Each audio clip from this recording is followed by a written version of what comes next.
one of my friends asked me, "Hey, Sam, imagine that there's a swimming pool. It's filled with toxic waste, gunk, just every pus, just everything you do not want to go through. Would you jump in that swimming pool?" I said, "Heck no. Why the heck would I do that?" And then he asked me, "Well, what if it was your daughter or your son or your loved one on the other end of that swimming pool? Would you be willing to jump in there?" And of course, the answer is yes. This is the why, the purpose, the motivation. 3, 2, 1. Liftoff. Welcome back to the Ketamine Startup Podcast. This is where we talk about building a ketamine therapy practice, industry insights, and what's shaping the future of psychedelic medicine. I'm Kimberly Coe, and this week we're going back into the vault for an episode we've wanted to reshare for a while. It comes from a presentation Sam gave at the American College of Emergency Physicians Scientific Assembly. And if you are an emergency physician, a clinician considering a career pivot, or someone still in the early stages of figuring out whether opening a ketamine clinic is the right move, this episode was made for you. Sam walks through the clinical evidence behind IV ketamine for depression, anxiety, PTSD, and chronic pain, the unique advantages emergency physicians bring to this space, and the honest financial and emotional realities of running a ketamine clinic. He also shares something that does not come up enough in these conversations: the importance of knowing your why before you do anything else. The science is compelling, the patient stories are powerful, and the practical insight Sam shares from running his own clinic for years is the kind of thing you simply can't get from asking ChatGPT. We hope you enjoy this episode from the vault. Now let's dive in. Today, I want to tell you kind of what's been going on and what we're facing. So as you probably know, we have rising rates of PTSD, depression, anxiety, suicide, and these numbers are going up. 1 in 5 people are affected by a mental health condition. So if it's not you personally, it might be the person sitting next to you or someone that you're close with, a friend, a family member. The WHO, the World Health Organization, says that more than 300 million people worldwide are affected by depression. It's also the leading cause of disability. In addition, 17 plus million people are affected by severe chronic pain. And the challenge is that typically SSRIs takes 2 to 3 months to kick in for these mood disorders. And there is a continued opioid epidemic, which you may be familiar with. And as I mentioned with the antidepressants, only 20 out of 100 people actually get better with antidepressants. And there's a host of side effects: GI issues, sleep disturbances, sexual dysfunction, headaches, fatigue, apathy. And when someone is in severe mental health pain or chronic physical pain, well, what's that going to do? It's going to increase the risk of suicide. And this is what we're seeing. The data shows that suicide has actually increased 33% from 1999 to 2017. It is the second leading cause of death amongst Americans between the ages of 10 to 34 years of age. And internationally, 800,000 people die by suicide every year. This little graph here shows the increasing rate of suicide in the United States. And as you can see, there was a little dip in 2020, but again, it's now going up. So it's a really big problem. Now, for emergency physicians and clinicians, what are the challenges that we're personally facing? Well, 65% of EM physicians surveyed report burnout in a Medscape 2023 survey. Also, a lot of emergency physicians are leaving practice of medicine, and 1 in 10 female emergency doctors left clinical practice, and 1 in 13 male doctors left clinical practice. And so some of the trends that we're noticing is that there is a predicted surplus of nearly 8,000 emergency physicians by 2030. This is from an ACEP policy statement. And as you know, in the emergency department, there's more administrative burden, more corporate practice of medicine, decreased reimbursement rates, less autonomy for the physician. So I assert that we are uniquely positioned as an emergency physician to address these trends. So we have ketamine therapy in this Venn diagram. We've got alternative career paths, and then your unique emergency medicine training and skills. And now I want to shift into IV ketamine therapy. We're going to go over some of the scientific studies and the mechanisms of action. So ketamine was FDA approved in 1970 for use as a general anesthetic by the FDA. After 30 years of that, in 2000, Dr. Berman and his colleagues published a very small sample where they used IV ketamine, 0.5 milligrams per kilogram, slowly infused over 40 minutes, and compared that with a saline placebo. It was randomized, it was placebo-controlled, double-blinded. And they took 7 patients and just said, hey, let's just see, like as a proof of concept, is this even going to work? And if you look at this graph here, on the y-axis, you have the change in the depression scale and then their time. The black circles represents the ketamine treatment. The open white circles represent the placebo. And what they found in this study was that it significantly dropped the rates of depression in the patients receiving IV ketamine.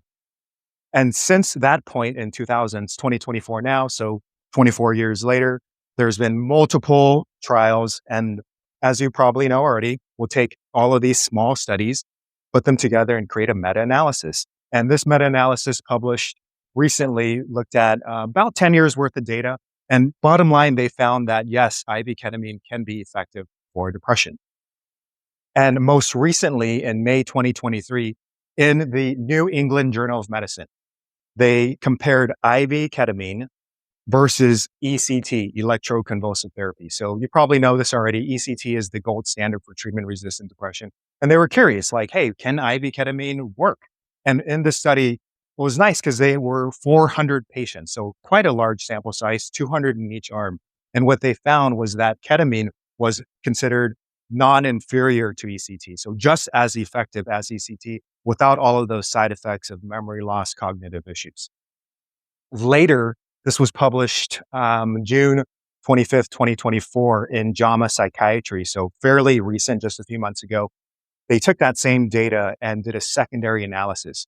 In the secondary analysis, they concluded these results suggest that outpatients and those with moderately severe and severe depression may consider ketamine over electroconvulsive therapy for their symptoms.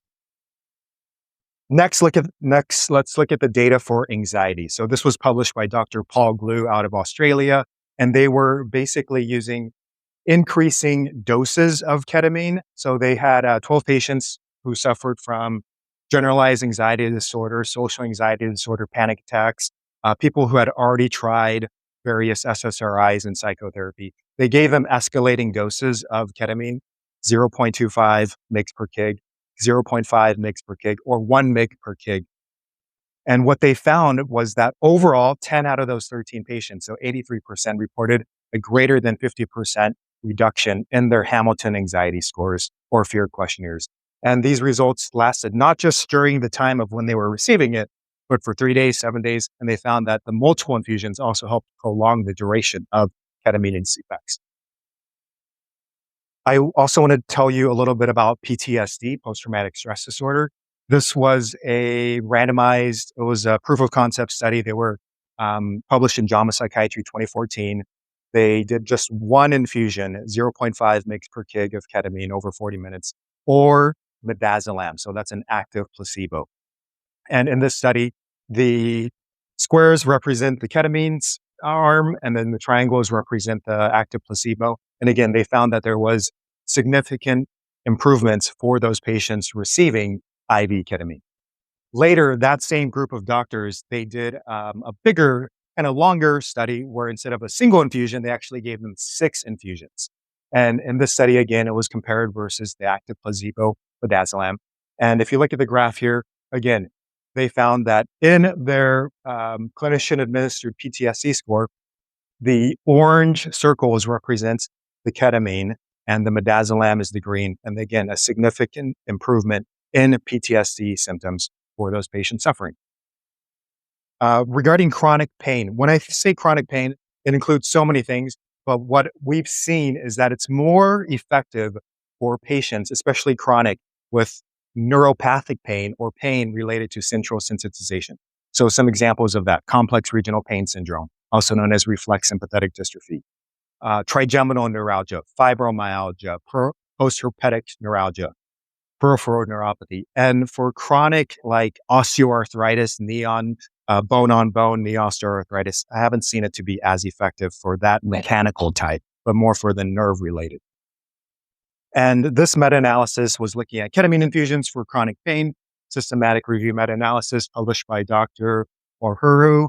And what they essentially found was that the benefits lasted up to 2 weeks after the use of IV ketamine. They synthesized and said that the higher the dose and the longer the duration of the ketamine, the more effective it was. And they hypothesized that it was due to kind of resetting the pain receptors as it's blocking the NMDA, which is involved with neuroplasticity. So their bottom line was that on a case-by-case basis, yes, IV ketamine can be used effectively for those patients suffering from chronic pain. Now, there's been more than 140 clinical studies looking at ketamine as a treatment for mental health conditions. Listeners, this is Kim, and I just want to acknowledge that you're here for a reason. Maybe you're stuck in a cycle of long shifts, feeling a little burnt out, and wondering if there's any other way to practice medicine, especially on your own terms. We've been there, and that's exactly why we created this free checklist, your step-by-step roadmap to starting a ketamine clinic without those costly mistakes. Grab your copy now at www.ketaminestartup.com/checklist. It's completely free because we want you to succeed, not struggle. And hey, if you're driving or mid-workout, don't sweat it. Just check out the show notes for the link when you're ready. And again, that's www.ketaminestartup.com/checklist. Now let's get back to the episode. So you may be wondering, well, how does ketamine work? You probably already know this. It is a N-methyl-D-aspartate receptor antagonist blocker, and it works on the neurotransmitter glutamate. Glutamate is an excitotoxic neurotransmitter, and it actually comprises 90% of the neurotransmitters at the synapse. So you have dopamine, you have serotonin, you have norepinephrine, but the vast majority of those neurotransmitters are glutamate. And we believe that by blocking the NMDA activity, that it's actually responsible for the analgesic as well as the anesthetic effects. Ketamine is not one of those drugs where it just works on one receptor, but a host of receptors. So it's working on the opioid receptors, the dopamine, serotonin, acetylcholine, GABA, nitric oxide. So it's not like if we think about a selective beta blocker where it's just working on, the beta-2 agonist, but it's working on a host of all these other receptors.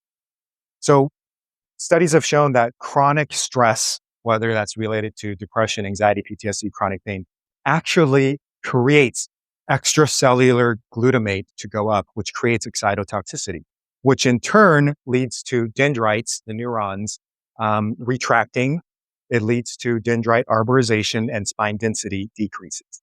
And ketamine has the potential to reverse all of this through something called BDNF. So it increases brain-derived neurotrophic factor, which increases protein synthesis, synaptic strength, and synaptogenesis. And the bottom line for that is that it's going to create neuroplasticity, reopen critical learning pathways, and resets pain receptors. But studying neurons to understand consciousness is like studying letters to understand Shakespeare. And what I mean by that is one of the side effects of ketamine may be those hallucinations. And so maybe it's actually not a side effect because Dr. Eli Kolb, who published a paper on the different experiences that someone can have when they're getting ketamine. So some people can report empathogenic experiences where they feel comfortable, their ego defenses are reduced. They may have these non-specific visual patterns. At higher doses, they may even have out-of-body experiences where it feels like their body, their ego is dissolving. Near-death experiences. Some people can feel like, hey, I just did a ketamine. I feel like I died. As well as ego-dissolving transcendental experiences, which I would say is a fancy word for like mystical or spiritual experiences, maybe connections with God, sacredness, universe. Now, for those people who are EM trained, we have a pretty unique skill set in this space because we already use ketamine. I think the vast majority of people in here have administered IV ketamine. So we're very familiar with it, with how to use it, the adverse effects, side effects. We also have experience dealing with patients suffering from depression, anxiety, suicidal ideation, chronic pain. We're also very comfortable with doing procedures, monitoring patients when they're getting sedation, vital signs. And also, what's unique for us is that we have flexibility in our shifts, right? We can pick up more shifts, we can do less shifts, we can sometimes create our own schedule, which allows you time to create these side gigs, such as a ketamine clinic, and open up a private practice because of that flexibility. And I want to remind you that emergency medicine is not a location.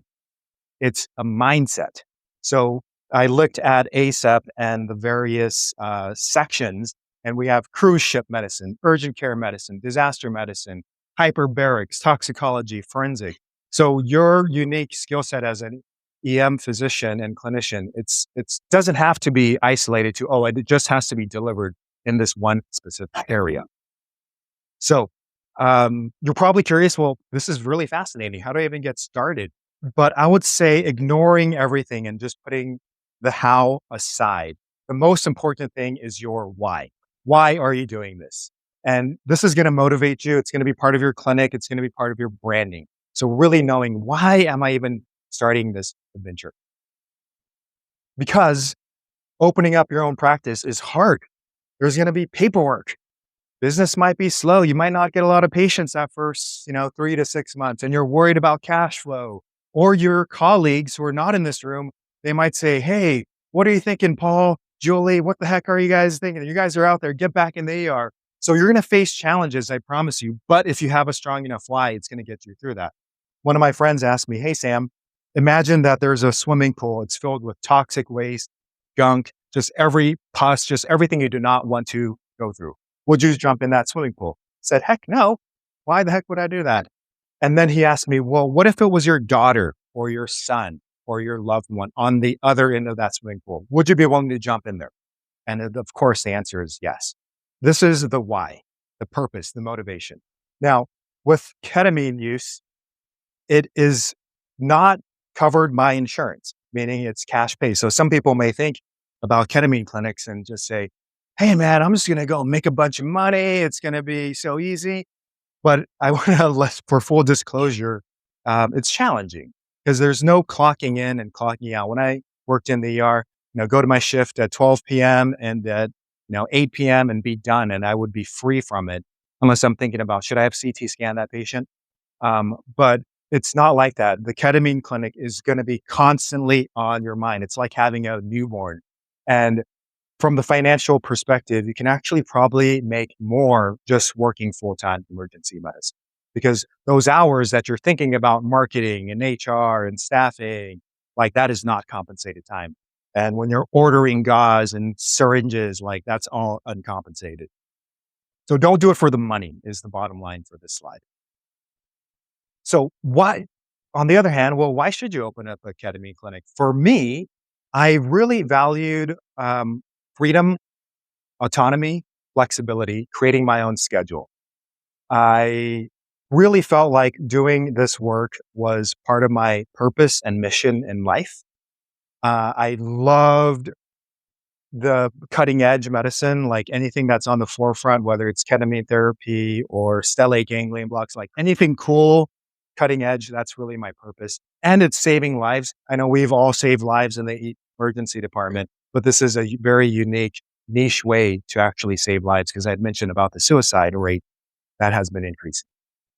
So some of the patient quotes that came up from, and I've been open for about 6 years.